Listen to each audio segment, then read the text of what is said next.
Have you ever noticed that sticky black substance melting under the heat of the sun on roads or sealing the roofs above our heads? It's thick, messy, and almost impossible to ignore once you step on it. For centuries, people have used this mysterious material to waterproof ships, preserve wood, and hold entire roads together. They called it tar. But here's the question: what exactly is tar? Where does it come from, and why has something so simple played such a massive role in human history? Today, we're diving into the story behind tar, how it's made, and why this dark, gooey substance has been quietly shaping the world around us for thousands of years, right here on History of Simple Things.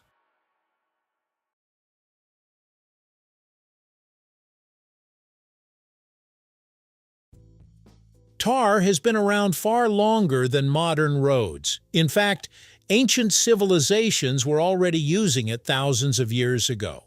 The Egyptians used tar-like substances for waterproofing boats and even in the mummification process. Meanwhile, in Northern Europe, people discovered that heating wood, especially pine, without oxygen produced a thick, sticky liquid, wood tar. By the time of the Age of Sail, tar became essential. Sailors coated ropes, decks, and hulls with it to protect against water and rot. That's actually where the nickname Jack Tar for sailors came from, because they were constantly covered in the stuff. Later, during the Industrial Revolution, coal tar emerged as a byproduct of turning coal into gas for lighting cities. This version of tar opened the door to new uses, including chemicals, dyes, and eventually modern road construction. So what exactly is tar?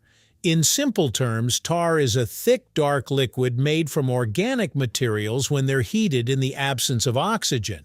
This process is called destructive distillation. Instead of burning completely into ash and gases, the material breaks down into a sticky, carbon-rich substance. There isn't just one type of tar. The two most common are wood tar and coal tar. Wood tar comes from heating wood, while coal tar comes from processing coal. Both are complex mixtures of chemicals, especially hydrocarbons, molecules made of hydrogen and carbon. Tar is not the same as asphalt, even though people often confuse them. Asphalt usually comes from crude oil, while tar comes from materials like wood or coal. They may look similar, but their origins and chemical compositions are different. The process of making tar is surprisingly straightforward, at least in concept. You take an organic material like wood or coal and heat it in a sealed container with very little or no oxygen. Because there's no oxygen, the material can't burn in the usual way. Instead, it breaks apart chemically. As it decomposes, it releases gases, liquids, and solids. The liquid portion condenses into tar. The gases can be captured and used as fuel, while the solid leftover is often charcoal or coke, depending on the source material. Traditional wood tar production was almost like an art form. People would stack logs in a pit, cover them with soil, and slowly heat them for hours or even days. The tar would then seep out and be collected. Today, industrial processes are much more controlled and efficient, but the basic idea hasn't changed much. Tar has been incredibly useful across different eras. One of its oldest uses is waterproofing. Because it repels water and sticks well to surfaces, it's perfect for sealing wood, especially in ships and buildings. In road construction, tar played a major role in early paving techniques. Tarmac, for example, originally referred to a mixture of tar and crushed stone. While modern roads mostly use asphalt instead of traditional tar, the term stuck around.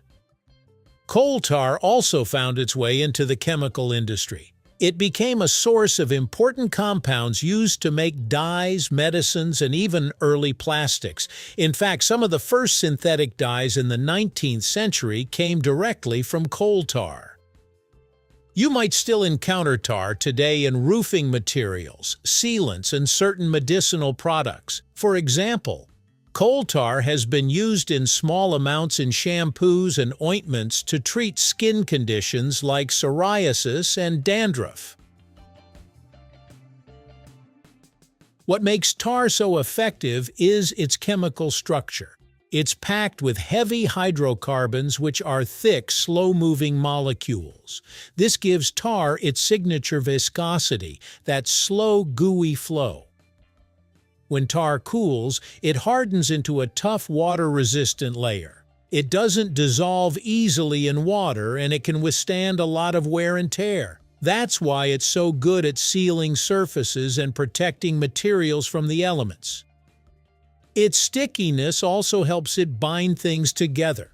In road construction, for instance, it acts like glue, holding stones and aggregates in place. Even though asphalt has largely replaced it in this role, tar laid the groundwork, literally, for modern paving.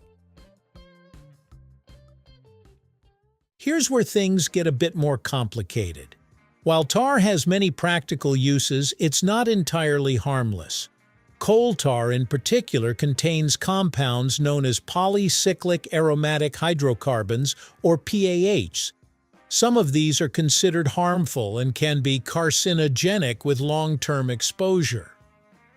That's why the use of coal tar is more regulated today, especially in consumer products. When it is used in medicines, it's typically in very small, controlled amounts. Workers who handle tar in industrial settings also follow strict safety guidelines to minimize exposure. Wood tar, on the other hand, is generally considered less hazardous, especially in traditional or small-scale uses. Still, like any chemical substance, it needs to be handled with care. So what exactly is tar? It's more than just that sticky black stuff on the road. It's a complex, carbon-rich material created by heating organic matter without oxygen, a process humans have been using for thousands of years. From ancient boats to modern roofing, tar has played a surprisingly important role in everyday life. And while it's often overshadowed by newer materials like asphalt, tar's legacy is still all around us. The next time you see a freshly paved road or a waterproofed roof, you're looking at the result of a very old idea, one that started with smoke, heat, and a bit of human ingenuity.